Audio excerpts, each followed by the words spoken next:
And welcome to another podcast with Texas Valley Sports. With us today, we have Daniel VILLALPANDO of the PHARR Phantoms and BENNIE King of the RGV KINGZ. Welcome, guys. Thanks for having us.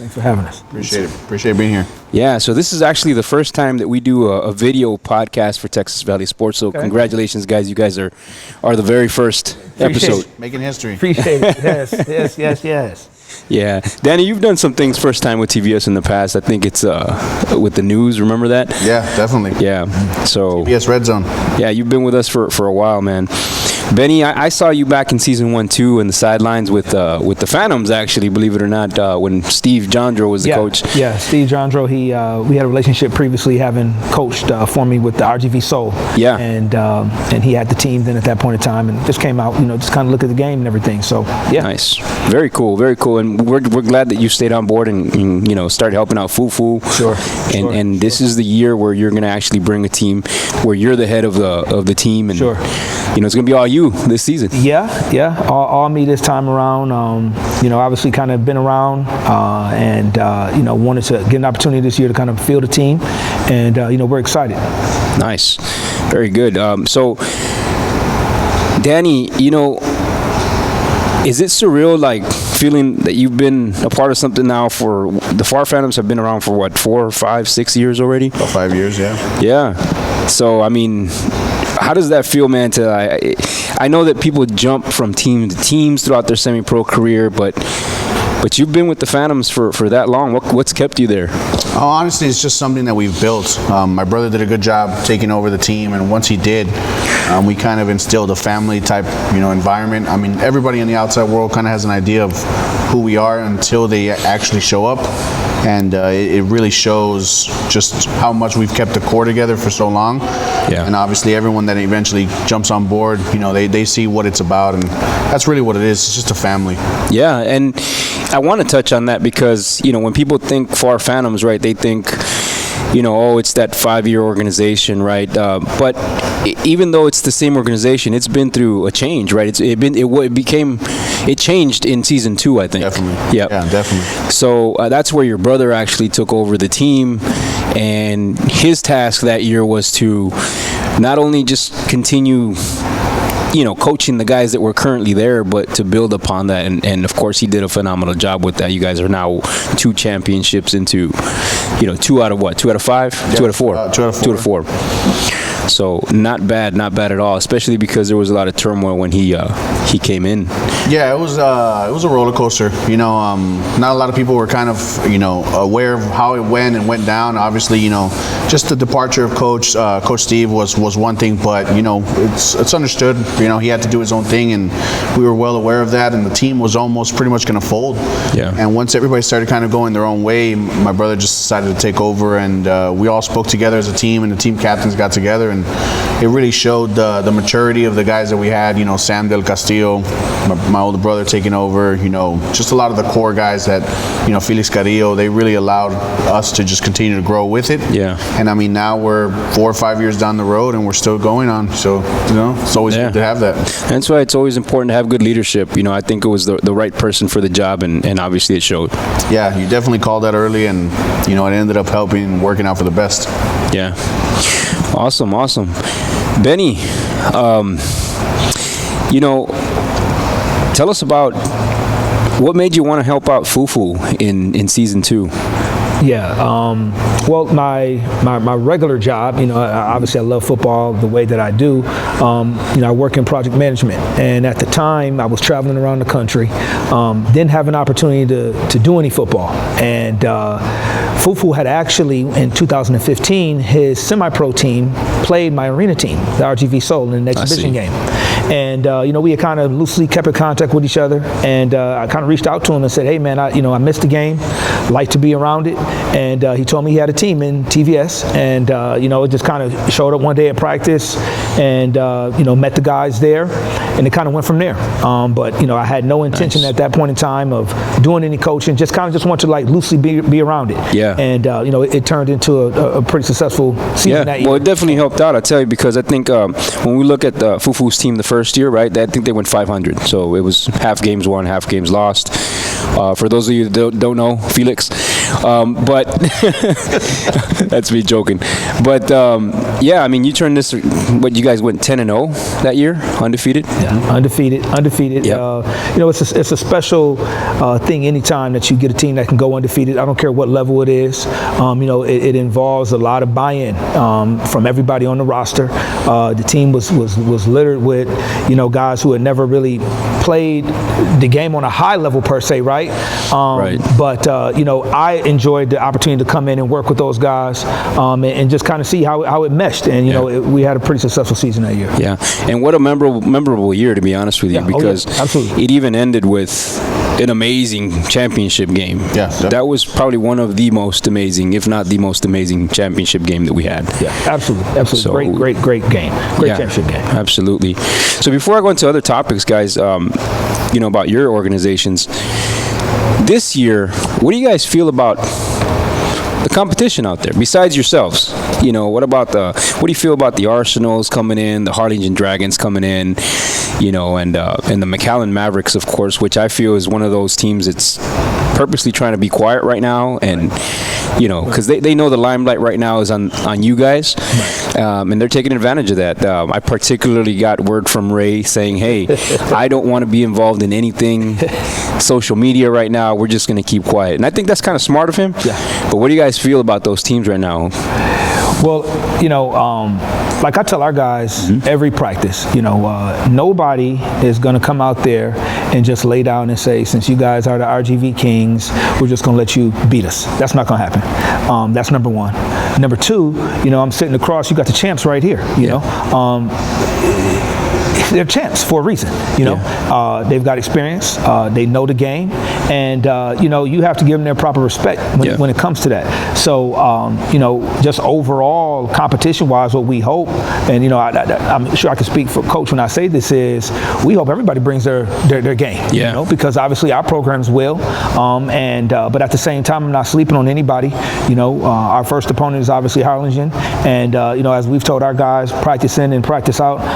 I don't care what a roster that is shown, you know, when we release the rosters, we'll see who shows up on Saturday, and they'll be ready to play. You know? They'll be ready to play, and we expect their full effort. So just overall competition-wise, you know, we're not sleeping on anybody. And, you know, we expect everybody's best effort. Yeah, especially because you play Harlingen first. I heard there was a secret scrimmage game that they won. Yeah, I did too. But, you know, exactly. those are just rumors. So, yeah, I'm trying to get some footage of that. If anybody out there has some, I'll be happy to take a copy of it. But yeah, like I expect the competition to be what it's supposed to be, meaning that, hey, you know, Phantoms, Kings, Phantoms. Listen, you know, each week these people are coming out and it's their Super Bowl. I'm sorry, you know, I'll just say it, and that's just what it is. And you know, if our guys are not ready to match that intensity and look past, you know, this team and look to the next, then we will get beat.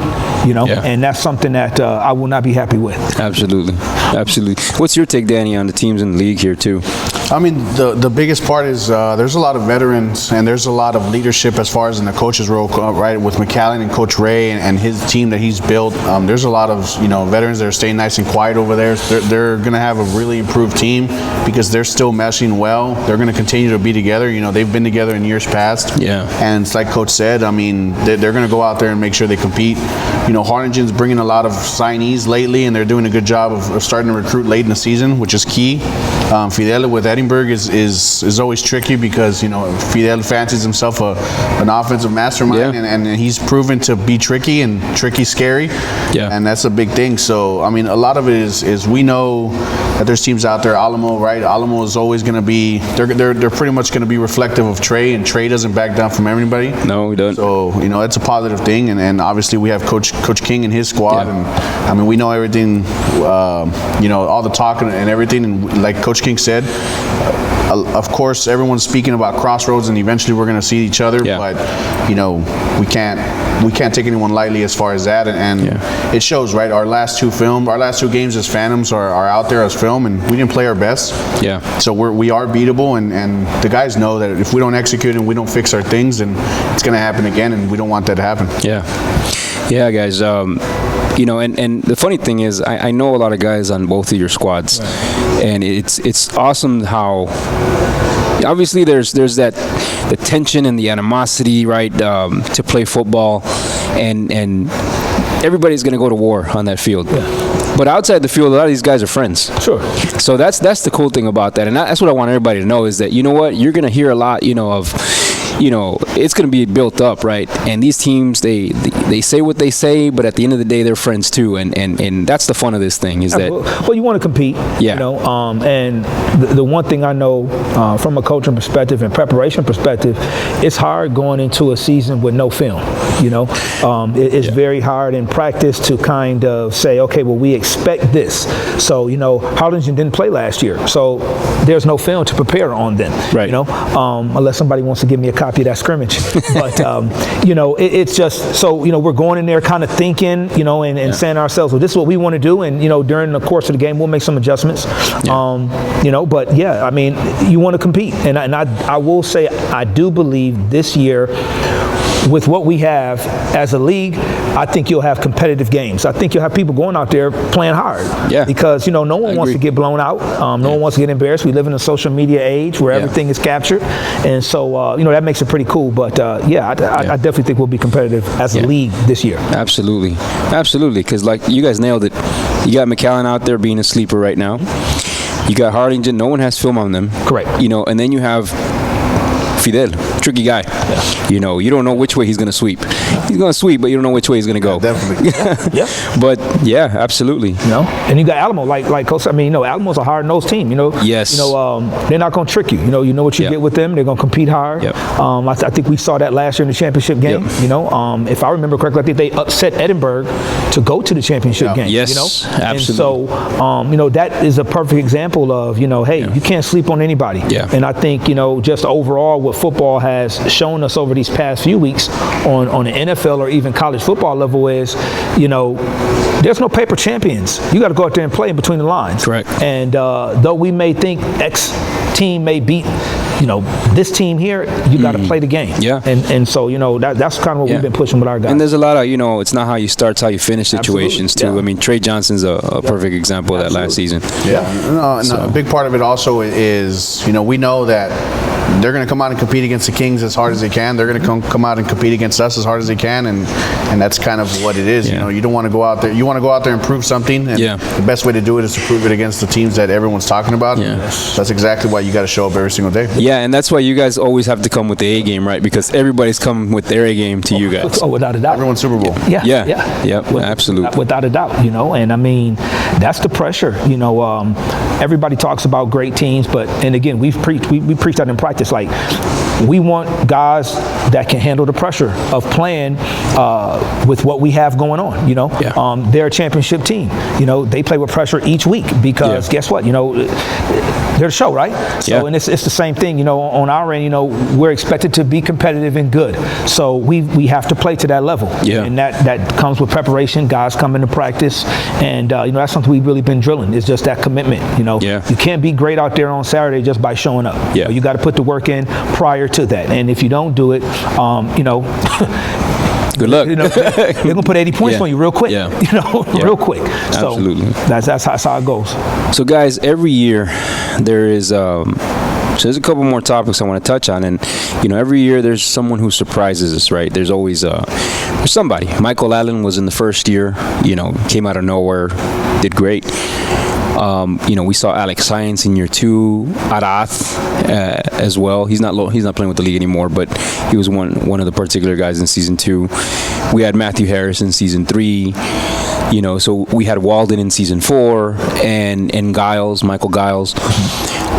This year, is there anybody particular that you guys want to talk about on your team that we haven't seen before? I would say definitely on our end. I know one athlete that's really taken a really good step in towards leadership is Jacob Alvarado.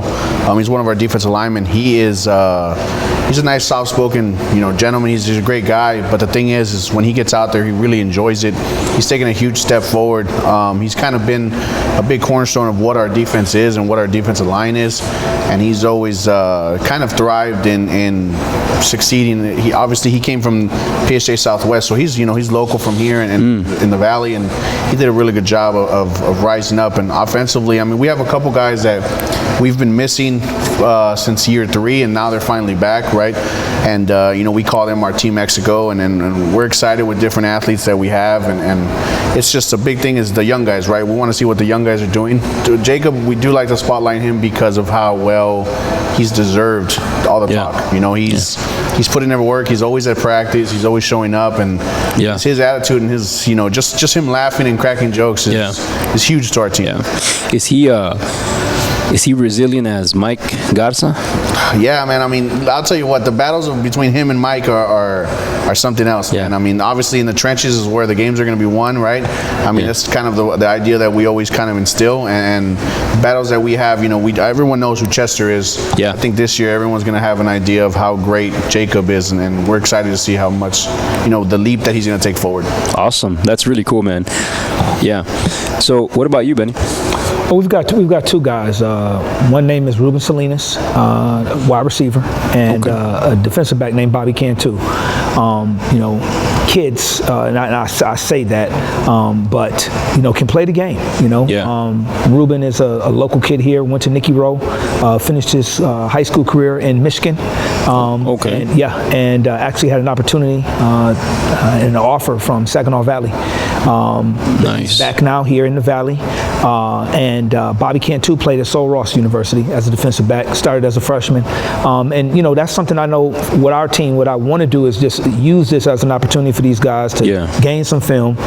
It's amateur, so they're not getting paid, and give them an opportunity to be able to go back to college, and be able to perform at a high level.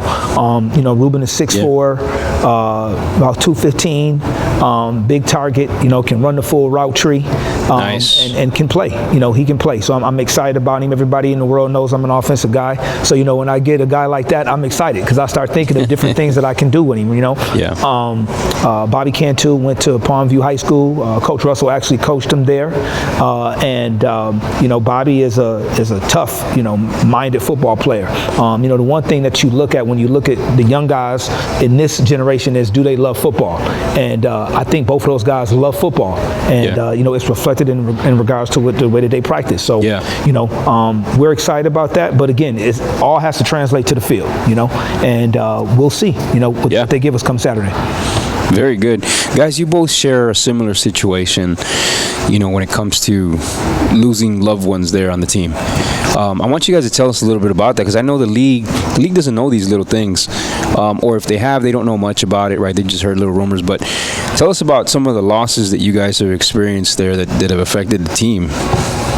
I know with us, obviously, it's the real evident one that we've spoken about is Matthew Harris. The reason it kind of always sits with us is because, unfortunately, the weekend of the incident was the weekend we were supposed to be playing, but obviously due to COVID, the whole league shut down. So he was a close friend of a lot of ours, and just his spirit and his mind was just something unique. Obviously, not a lot of people knew, right? But he was hard of hearing, and it was just a very unique situation with Matt. But the way he played the game was just something different, and I always Matt was joke special. about it. Yeah, he was special, man. And something Matt that we always special. talk about was there was not a lot of players that were going to be able to slow him down. And year 3 that film is scary. Him and that defensive line was something else. And I really wish a lot of the quarterbacks got to meet Matt on a personal level, if you know what I mean. But some of them need to have met him. But he'll be looking down on us and making sure that we're okay. And this last season was dedicated to him. And I mean, we're happy that we got his family a ring. We shipped that off to them, and we got a jersey for his family. So that was nice. That's something that we're always going to wear on our sleeve, and we'll be wearing it this year as well. And I know Coach King, he has something like that too. So in the words of Matt, they too soft. Yeah, man. Yeah, some of them are. Some of them are too soft. Yeah. What about you, Benny? Yeah, it's this season we will have a patch on our jersey representing three players, and one not necessarily a player, but my best friend that passed in December.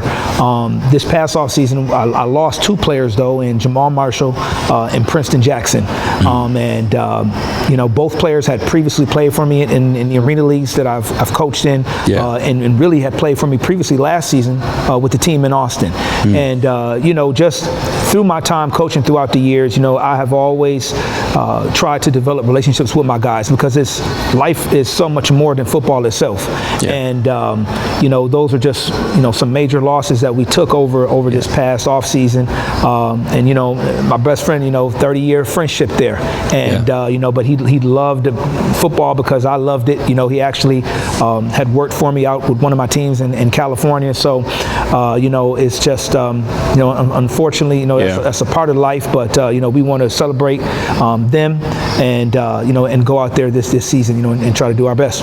Excellent. So you guys will both have initials or some kind of representation of them on your jerseys. Definitely. Yeah. So as much as your teams are very different, you're very much alike in some ways too.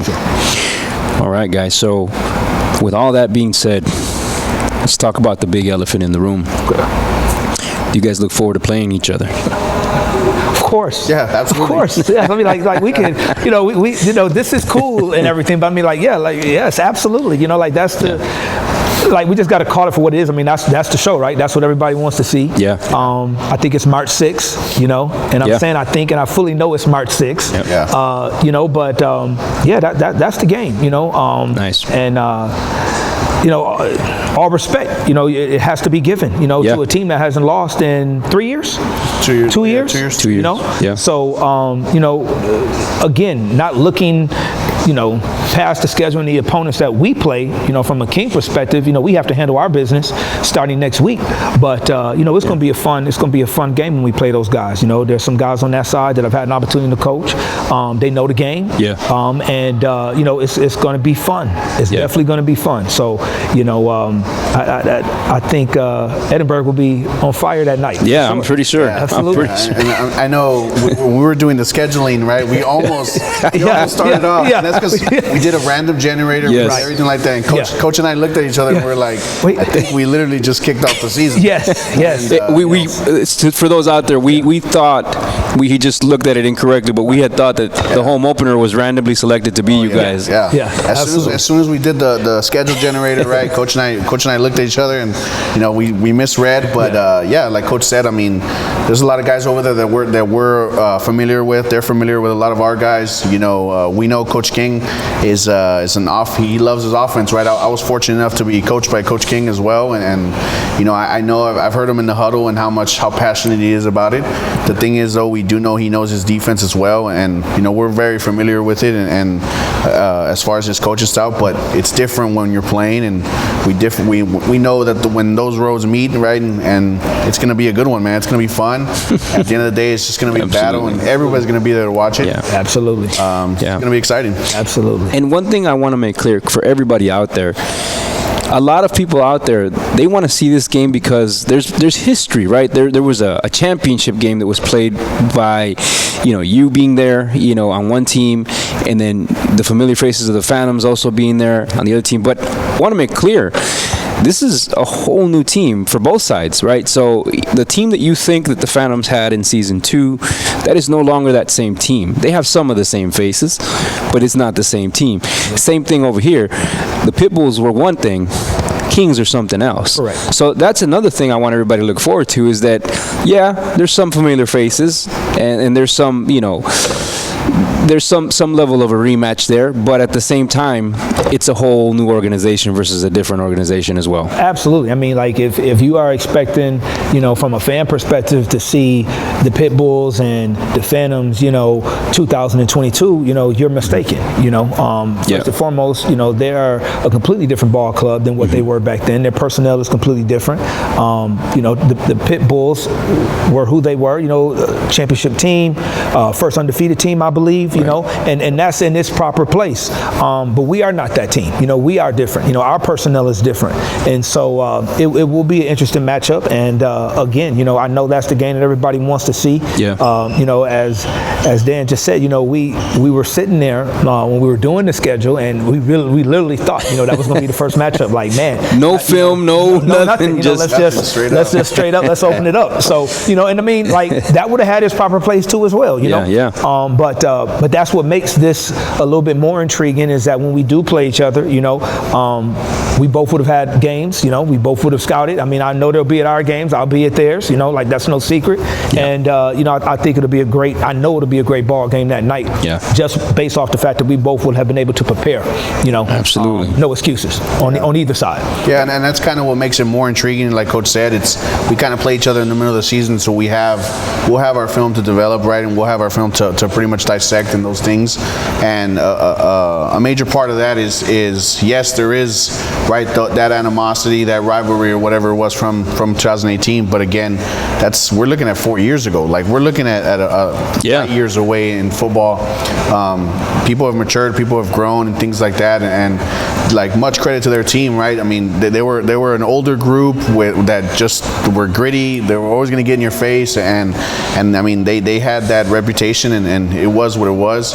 And a big part of that was we feel we've developed better, right? But that game, and it's something that we always talk about in practice. That game catapulted into what we wanted to do and how we wanted to improve. So it's always a testament to what Coach King did over there. You know, when he wasn't around, it was a different ball game. But when Coach King was there, you know, we knew that it was going to be something picked up. So it was just something that allowed us to realize, you know, people aren't going to give us anything just because of our name. So we had to pretty much, you know, earn every single thing after that. Yeah. So, who is the most hated team in TVS right now? I think that is the easiest answer in the book.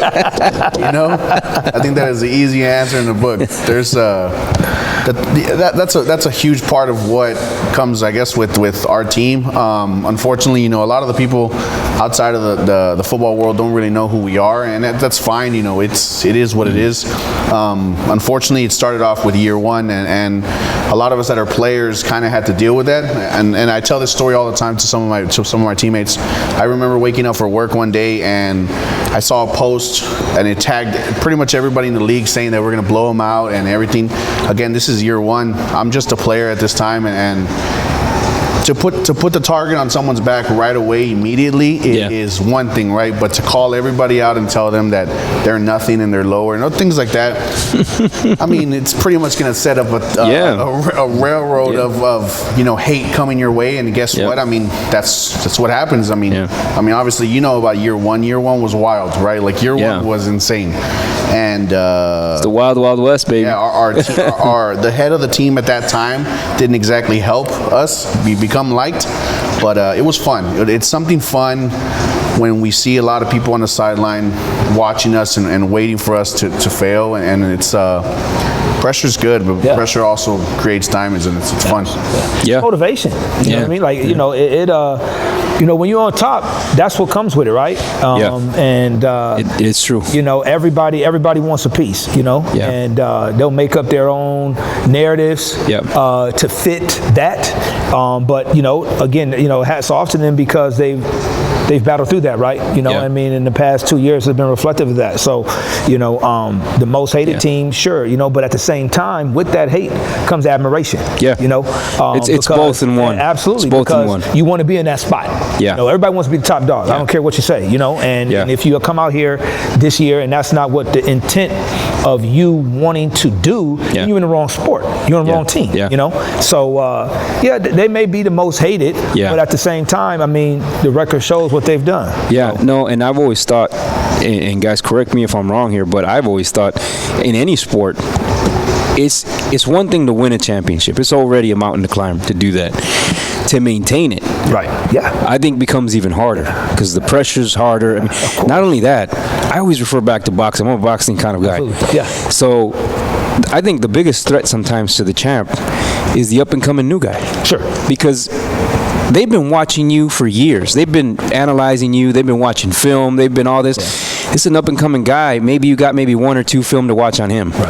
So it's always dangerous, right? And that's why, like, I go back to, hey, there's a lot of focus on Kings versus Phantoms, but there might be that sleeper team out there that gives you guys some fits out there, and you never know. You never know. Listen, I not to cut you off, like we've been preaching that in practice. Like, listen, Kings, Phantoms, King, the matchup, blah, blah, blah. Okay, that's great. But there's business in between that has to be done. Let the Dragons go first. If we come out the gate and lose to the Dragons, then the allure of Kings and Phantoms is not as it was. You use a boxing adage. Sometimes you have fights already. A boxer says, okay, you know what? I'm looking past this guy here because of the big money fight. That happens all the time. But when you lose that fight, now guess what? You lose the opportunity to have that money fight, and now you got to start from the bottom and move your way back up. So, like, we're not buying into it. I'm on our guys. I'm happy with the commitment that we've had. I had them out there on Friday night in 39-degree weather, getting work in, because I'm not going to play with this, and it's a testament to the level that's been set by these guys over these past 2 years, and we know what they come with. But at the same time, like you said, we know these other teams, right? They see it. So, we got to be ready to go. And Saturday we'll be ready. And that's again, like, that's a testament to how Coach is, and that's a testament to the way my brother coaches as well. And he says it all the time. I mean, the hype is real, right? It's whether it's number 1 versus number 2. If that's 2 weeks down the road, 3 weeks down the road, it's not going to work. That hype won't be there if you lose game 1, or you lose game 2, or you lose game 3. And what I always tell the guys is we're only as good as the last film we put out there. So we want to make sure that Saturday we put really good film, and then again the next week, and again the next week. And once it's time for us to dissect each other's film, okay, well, we're going to look at each other and understand that, all right, these guys are playing at their A game, so are we, and we're going to get to see the best of the best. But we can't overlook anybody, man.